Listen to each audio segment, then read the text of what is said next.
The sea was quiet near the cold North Atlantic, but it never felt truly calm to the fishermen who worked there. Ollie stood on the deck of a small trawler with his hands deep in his gloves, watching the fog roll like a slow curtain. The men around him spoke in short sentences, the kind people use when the air is too sharp to waste words. They had come for fish, not for history, and not for old stories that still made grown people go silent. Still, everyone knew what waters these were. Ali's boat was named Sea Star, and it was old but dependable, like the captain, Tom. Tom had a square face, a quiet voice, and the habit of checking every rope twice. The crew had worked together for years, and they trusted each other the way families do. That morning, a strange signal appeared on their sonar, deep below where their nets usually drifted. It was too large to be a rock, too long to be a whale, and too still to be anything alive. Tom stared at the screen until his jaw tightened. They dropped a small camera drone into the water, the kind used to check nets and lost anchors. The drone sank into darkness, its lights cutting thin tunnels through floating particles. Ollie watched the monitor as the sea became black, then darker, then suddenly wide and open like a hidden valley. A shadow appeared, then a curved wall, and then metal shapes that looked like ribs. Mina, the youngest on the crew, covered her mouth without meaning to, because she recognized the outline from books and old films. Even before anyone said it, the name was sitting in the air. Tom did not speak for a long moment, but his eyes did not leave the screen. The camera drifted along a broken edge, and letters came into view under layers of rust and sea growth. The crew read them slowly, each one like a heavy step. Ollie felt his stomach tighten, as if the ocean had pulled on it. The Titanic was not supposed to rise, not supposed to come back like a returned memory. Yet there it was, resting in pieces, still massive, still real.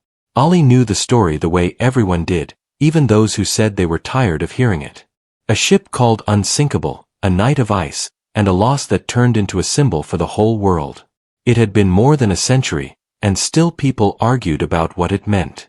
Some said it was pride being punished, others said it was bad luck, and many said it was simply the sea doing what it always does.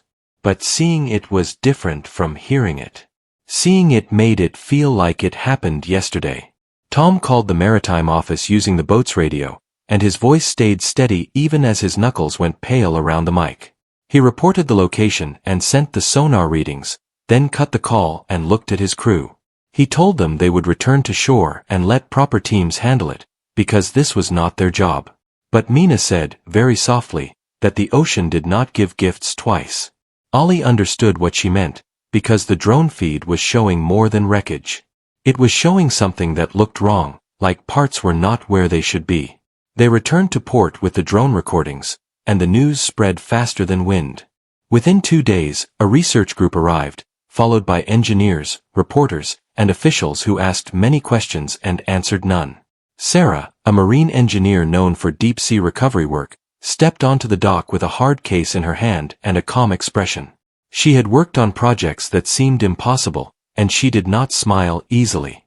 When she shook Tom's hand, her eyes flicked toward Ollie and Mina, as if measuring their courage. She asked to see every second of the footage. Sarah watched the video in a small office near the harbor, replaying the same moments again and again. She paused when the camera passed a section that looked like a sealed opening, too clean compared to the torn metal around it. "That does not look like a natural break," she said, more to herself than to the others. The room went silent, because everyone could hear what was hidden inside that sentence. If something was sealed, it meant someone had meant for it to stay closed. It also meant there could be items preserved away from water, protected by layers and time. The plan that followed was careful and loud at the same time. Officially, the project was framed as a respectful recovery effort, focused on study and preservation. Quietly, many people hoped for something more, because hope is stubborn when it comes to famous mysteries. Sarah made strict rules about what would be touched and how, and she reminded everyone that this was a place where many lives had ended. Tom's crew was asked to guide the team, because their coordinates were the starting point. Ollie agreed, but he felt like he was signing up to walk into a storm. The recovery platform arrived like a floating city, with cranes, cables, lights, and a constant hum of machines. The ocean around it looked calm, but beneath it lay pressure that could crush steel like paper. Sarah led the preparations with a clipboard and a steady gaze, and she spoke to the crew with clear instructions. The goal was not to lift the entire ship, because it was broken and fragile. Instead, they would raise a large, stable section using a frame designed to support weak metal without tearing it apart. Every move was planned like a slow dance. Ollie watched the first descent of the heavy equipment as if he were watching a careful rescue. The cables slid into the water with a soft hiss, and the monitoring screens filled with numbers and blinking lights. A deep-sea robot moved like a patient insect, brushing away sea growth and mapping surfaces. The robot's camera showed the Titanic's ruins with sharp detail, plates bent like folded paper, railings twisted, and empty spaces where rooms had once held laughter and music. Mina stood beside Ollie, her face pale but her eyes fixed, as if looking away would be disrespectful. Days turned into weeks as the team secured the frame beneath the chosen section. Sarah refused shortcuts, even when reporters complained and officials pushed for speed. The sea did not care about deadlines, and Sarah knew it. When the moment came to lift, the platform grew quiet in a strange way, as if even the machines were holding their breath. The cranes pulled slowly, the cables tightened, and the water began to churn. Ollie felt the deck tremble under his boots as something ancient shifted below. At first, nothing appeared, only white foam and gray waves. Then a dark shape rose like a mountain waking up, and people stopped speaking altogether. The section of the ship emerged piece by piece, water pouring from cracks like rain. Rusted metal glowed under bright worklights, and the air filled with the heavy smell of salt and old iron. Cameras flashed from every angle, and helicopters hovered at a distance like curious birds. Tom whispered a short prayer, not for the ship, but for the people who had once been inside it. When the recovered section was finally secured on a support cradle, the world seemed to lean closer. Experts moved in with gloves, scanners, and tools, treating every bolt like it mattered. Sarah directed them toward the sealed-looking area Ollie and Mina had noticed in the drone footage. It was partly hidden behind bent metal, but it still had a strange order to it. A doorframe, thick and reinforced, sat behind a layer of debris, as if it had been shielded by accident. Ollie felt his heartbeat in his ears as they cleared the surrounding pieces. Sarah crouched near the frame, studying the seams and the locks with a flashlight. "This section was meant to be secure," she said, and her voice was quiet but firm. She explained that some parts of ships were built to protect documents, valuables, and sensitive items. Tom asked what could still be inside after so many years, and Sarah did not answer right away. She only said that if the compartment had stayed sealed, the inside might be far better preserved than anyone expected. Mina swallowed hard and looked at Ollie, as if to ask whether they were ready to learn what the ocean had been hiding. That night, the platform's lights stayed on, and the crew worked in shifts under a sky filled with stars. Sarah insisted on a controlled opening the next morning, with historians present and proper recording, to avoid damage and to avoid rumors. Still, rumors had already started, because the human mind fills empty spaces with wild ideas. Some said it would be jewelry, some said it would be letters, and some said it would be nothing but mud. Ollie tried to sleep in his bunk, but his thoughts kept circling the same image of that sealed edge, too neat for a wreck. Near dawn, Ollie stepped outside to breathe, and the cold air bit his cheeks. He saw Sarah alone near the recovered section, checking instruments and notes. She looked less like a celebrity scientist and more like a tired person carrying a heavy responsibility. Ollie asked her quietly why she seemed worried instead of excited. Sarah hesitated, then told him that history sometimes comes with consequences. If they found something that changed the story people believed, it could cause anger, fear, and even blame. Ollie did not fully understand, but the seriousness in her eyes made him feel the weight of what was coming. As the sun rose, the opening team gathered, and cameras were set in place. Sarah stood at the center, gloved hands ready, tools laid out in a neat line. Tom, Ollie, and Mina watched from a marked area, close enough to see, far enough to stay out of the way. The first bolts were removed slowly, each one recorded, each one handled like a fragile relic.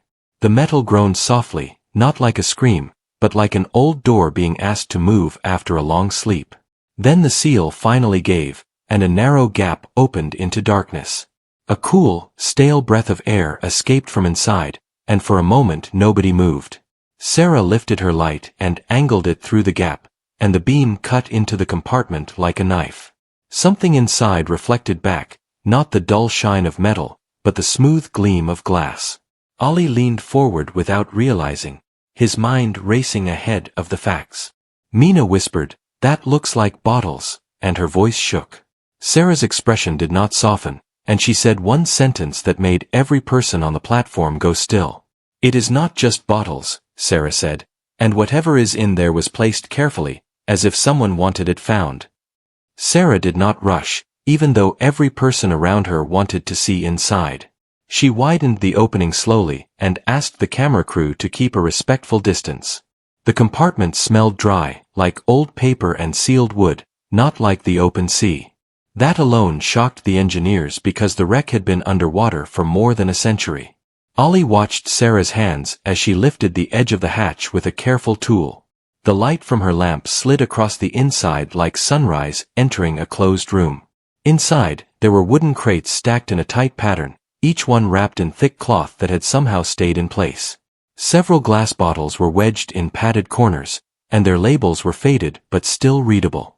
Mina stared as if she could not blink, afraid the scene would vanish if she did. Tom stood very still, his lips pressed tight, because he knew they were looking at objects that belonged to another time. Sarah pointed to a small metal plate fixed to the inner wall, and it had a serial marking that did not match official records. That detail made her eyes narrow with concern. The first crate was brought out using straps, not hands, to reduce stress on the wood. Sarah placed it on a padded table and used soft brushes to clear grit from the seams.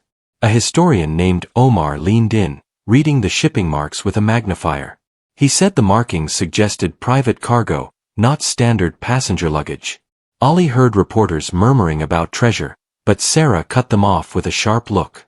She reminded everyone that this was evidence, not a prize, and that careless handling could destroy the story forever. When Sarah finally opened the crate, the lid lifted with a dry sound like a sigh. Inside, there were rows of glass tubes sealed with wax, and thin folded papers tied with string. The papers were not soaked or torn, but yellowed and fragile, as if time had only touched them lightly. Omar reached for one, then stopped and asked Sarah's permission, because even scholars felt nervous near something this old. Sarah nodded, and Omar lifted the paper as if it were a sleeping bird. He unfolded it slowly, revealing handwriting that was clear and bold. Omar read the first line out loud, and the room around them went quiet again. The letter was dated just days before the Titanic left port, and it was written by someone who had access to shipping schedules and passenger lists. It spoke of a sealed shipment that must not be logged in normal records. It also mentioned an instruction that, if there was danger, the shipment should be moved into the protected bay, then locked.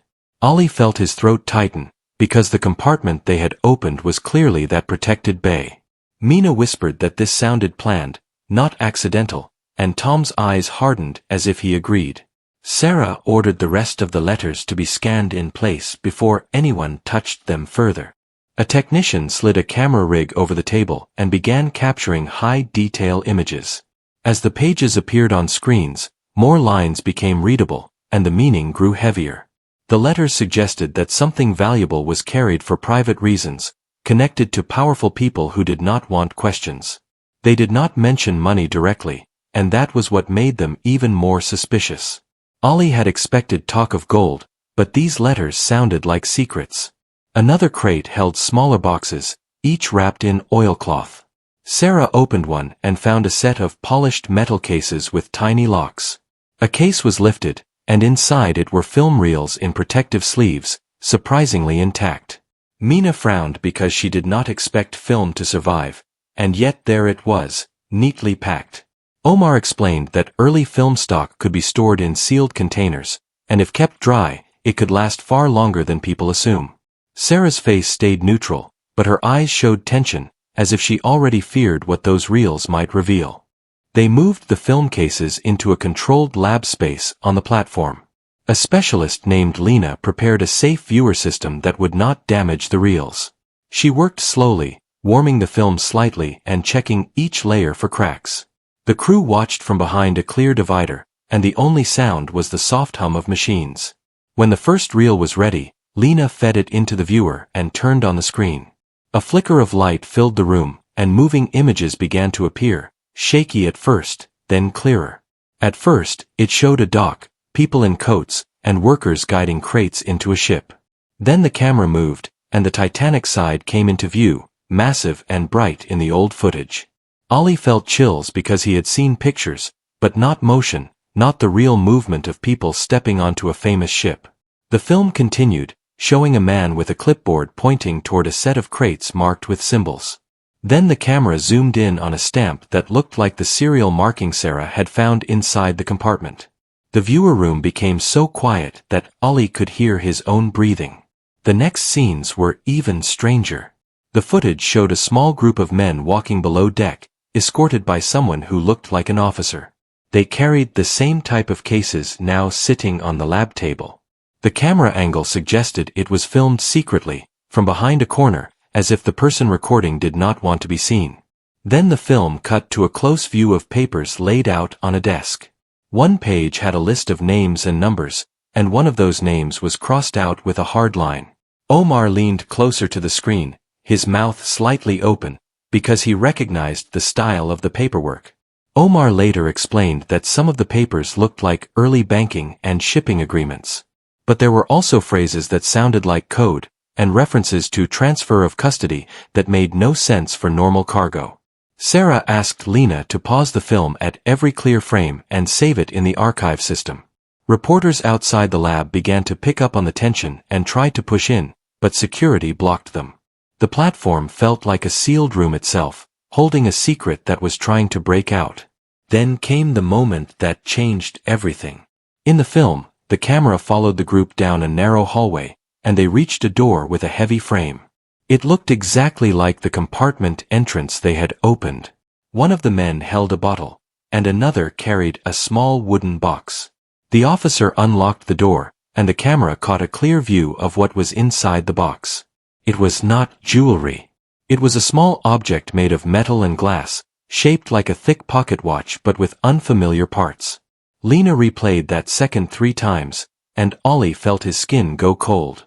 Sarah asked what the object could be, and a technical analyst named Kim said it resembled an early navigation timing device, but not one he had ever seen in museums. Omar suggested it might be a prototype, a private invention, or something tied to military research of that era. Sarah did not like the guesswork, so she ordered the object in the crate to be found, if it was still there. The team returned to the open compartment and carefully removed the remaining items, checking each box and layer. At the bottom of the last crate, they found a wooden case with the same shape as the one in the film. Ollie held his breath as Sarah lifted the case and set it under bright light. The wood was dark, polished, and sealed with a wax stamp. Sarah photographed the stamp before breaking it, then opened the lid with a thin tool. Inside, resting in velvet, was the same strange device. It was heavier than it looked and cold to the touch, like it carried the chill of the deep ocean. A small plate on its side had letters and numbers that did not match any standard maker's mark from that time. Mina whispered that it looked too modern for 1912, and Tom nodded slowly, as if he had the same thought. Sarah did not allow anyone to touch it without gloves and sensors. She placed it in a protective cradle and asked Kim to scan it. The scan showed gears, springs, and inner parts, but also a dense centerpiece that the scan could not fully read. Kim frowned and said the density suggested a metal blend that should not be common for that time. Omar tried to stay calm, but his hands trembled slightly as he looked at the markings. Ali's mind raced through possibilities, and none of them felt safe. While the specialists worked, the news began leaking through staff and dock workers. Headlines started forming even before official statements. People online argued that it was fake, staged, or part of a movie promotion. Others said it proved hidden history, secret deals, and lost technology. Sarah refused to speak to the media until she had facts, but the world did not wait for facts. Ollie watched the live broadcasts on a small screen and saw the same image of the raised section repeating again and again, like the world could not stop staring. That evening, a government representative arrived by helicopter, escorted by security. His name was Mark, and he carried papers that gave him access to the platform's restricted area. He met Sarah in a private room and spoke in a low voice, but Ollie saw the tension in Sarah's shoulders when she returned. Tom asked her if they were being forced to hand everything over. Sarah said she would not let anyone erase the truth, but she also admitted that powerful interests were now involved. Mina looked frightened, and Ollie felt anger rise, because they had risked their lives to bring this to light. Sarah gathered the core team and told them they had to document everything twice. She wanted backups stored in separate places, so nothing could disappear quietly.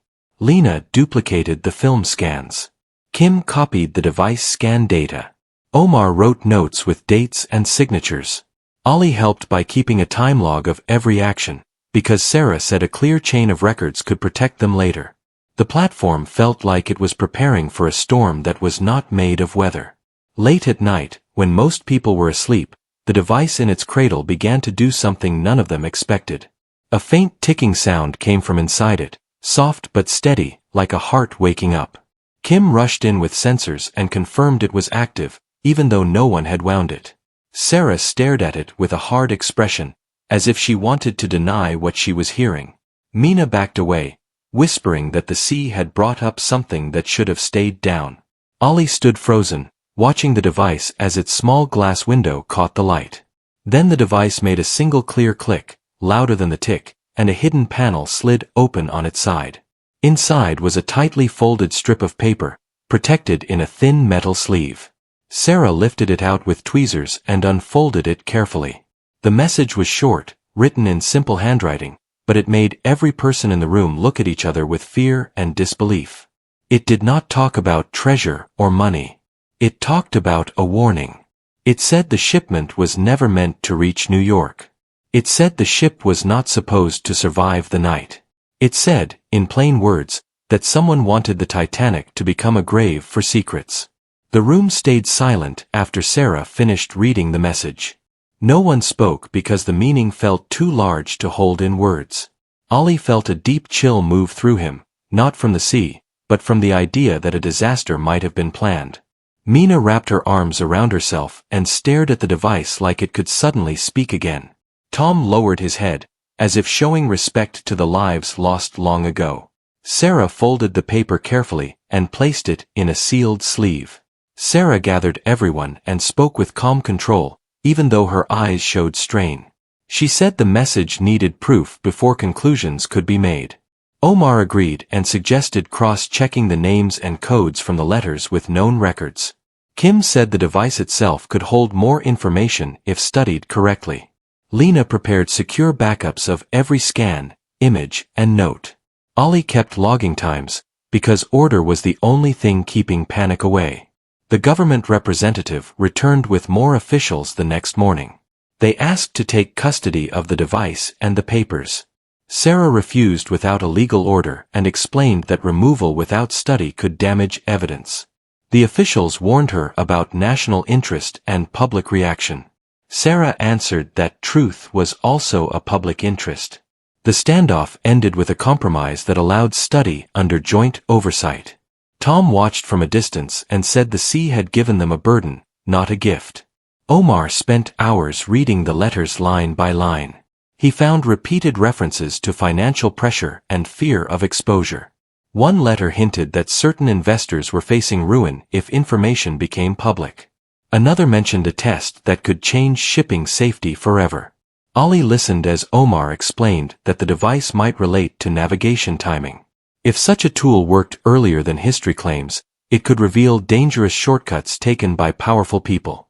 Mina asked if that meant corners were cut with lives at stake. Omar did not answer, which was answer enough. Kim ran deeper scans on the device and discovered layered components. The inner core appeared to regulate time measurement with unusual precision. Kim explained that accurate timing was critical for navigation and avoiding hazards. If someone controlled or hid such a device, they could control outcomes at sea. Sarah listened closely and asked for a demonstration without activating anything risky. Kim adjusted sensors and showed that the ticking matched a stable rhythm unaffected by movement. Ollie realized that something built to guide ships safely might have been buried to keep secrets safe. Lena returned to the film reels and enhanced the images. She stabilized frames and increased contrast until faces became clearer. One man appeared several times near the crates. Omar compared the face to archived photos and found a match with a shipping executive known for aggressive decisions. That executive had testified after the sinking and denied special cargo. The match made the room heavy again. Mina whispered that lies could live longer than people. Sarah nodded and asked Lena to prepare a clear sequence for review. The review showed the man signing papers and overseeing the transfer into the protected bay. Another officer sealed the door and checked a list twice. The camera caught a glance between them that looked nervous, not proud. Ollie felt anger build because fear had been chosen over honesty. Tom said quietly that storms do not need reasons, but lies do. Sarah agreed and said the record now showed intent, not accident. News pressure increased, but Sarah released only verified facts. She shared that recovered materials included letters, film, and a device under study. She emphasized respect for those lost and rejected wild claims. Still, public debate grew intense. Some people wanted immediate release of everything. Others wanted silence to protect reputations. Ollie watched from the deck as helicopters circled like questions with blades. The sea stayed calm, as if refusing to comment. A breakthrough came when Kim decoded markings on the device. They matched a private workshop known for experimental instruments. Records showed the workshop closed abruptly months after the sinking. Omar found a lawsuit filed by families who suspected hidden causes, dismissed at the time. The patterns aligned like pieces finding their places. Sarah called for an independent panel of historians and engineers. Transparency, she said, was the only way forward. The panel arrived and worked under strict rules. They reviewed the letters, the film, and the device scans. They agreed that the protected bay was prepared before the voyage. They agreed that the device was advanced for its time. They agreed that secrecy was intentional. They stopped short of claiming a planned disaster, but they confirmed a planned concealment. Ollie felt a mix of relief and dread, because truth can heal and hurt at once. The final confirmation came from a small notebook found inside a bottle. It had been overlooked among the glass items. Omar carefully opened it and read the short entries. The writer spoke of fear and orders given in whispers. One entry said the bay must remain sealed at all costs. Another said that if the worst happened, the sea would keep quiet. The last entry ended the night before departure and mentioned ice reports ignored. The room fell still again. Sarah prepared a full report and scheduled a public release with the panel present. She insisted on clear language and no drama. On the day of the announcement, Ollie stood behind the cameras with Mina and Tom. Sarah explained the findings step by step. She said the Titanic carried hidden materials meant to stay secret. She said evidence showed deliberate concealment. She said decisions made before the voyage increased risk. She honored the victims and rejected sensational claims. The world reacted strongly, but not blindly. Museums requested access to the materials. Families asked for recognition and apologies.